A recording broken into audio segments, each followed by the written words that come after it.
Good evening, I'm John Carter, and welcome to your front row seat to what's really happening in America and around the world.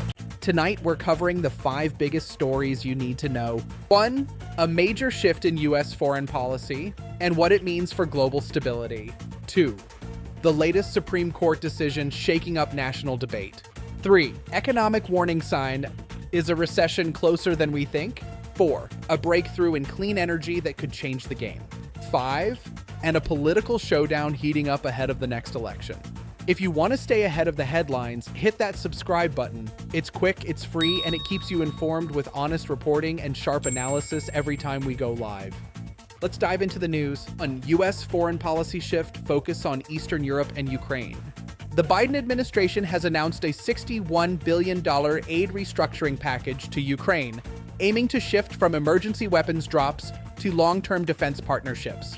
Secretary of State Antony Blinken, during his recent visit to Kiev, emphasized a decade of support strategy. Meanwhile, Russia has responded with military drills in Belarus. Analysts suggest this could reshape NATO dynamics, particularly with Finland and Sweden now fully integrated into the alliance. Analysis. Experts at the Council on Foreign Relations say this marks a pivot from short-term political survival in Ukraine to long-term Western integration, a Cold War 2.0, but with new tech and new players. 2. Supreme Court ruling on digital privacy, U.S. v. Carlson. In a narrow 5-4 decision, the Supreme Court ruled that law enforcement must now obtain a warrant before accessing location data from third-party apps.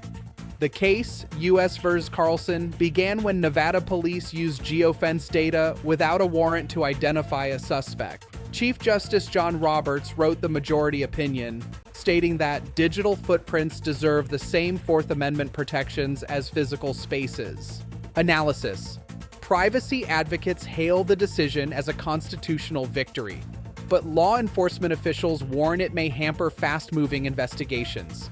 The tech industry, especially companies like Google and Meta, may now face legal adjustments to their data sharing policies. 3. Recession warnings. Eyes on Michigan and Pennsylvania. New labor reports from the Department of Labor show rising unemployment claims in Michigan and Pennsylvania, 2 key industrial states.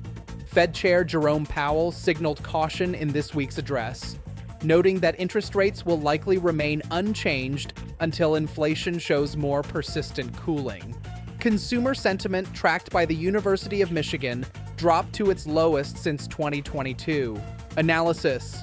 Economists at Goldman Sachs give a 35% chance of recession by Q4 2025, higher than last quarter. Blue-collar voters, especially in Rust Belt regions, may play a pivotal role in political outcomes if economic anxiety grows. 4. Clean energy breakthrough at MIT's Plasma Science Lab. Researchers at the Massachusetts Institute of Technology announced a record-setting nuclear fusion test using their Spark reactor prototype. The team claims to have generated more energy than consumed, a key milestone. Energy Secretary Jennifer Granholm called it a leap toward energy independence. Analysis. While full-scale implementation is still years away, energy experts suggest that this could disrupt the oil and gas markets, particularly if the U.S. can scale fusion before China, which is rapidly expanding its own fusion program in Sichuan province. Find.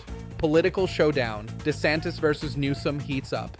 Florida Governor Ron DeSantis and California Governor Gavin Newsom are emerging as symbolic leaders of America's ideological divide. While not officially declared for 2028, both men have launched aggressive national media campaigns. Newsom appeared on Face the Nation criticizing authoritarian-style policies in Florida, while DeSantis fired back on Fox News, calling California a failed progressive experiment. Analysis. Polling in swing states like Wisconsin and Arizona shows independents split. If Biden or Trump step aside in 2028, DeSantis and Newsom could represent the next great political rivalry. Coastal liberalism versus conservative populism, round 2.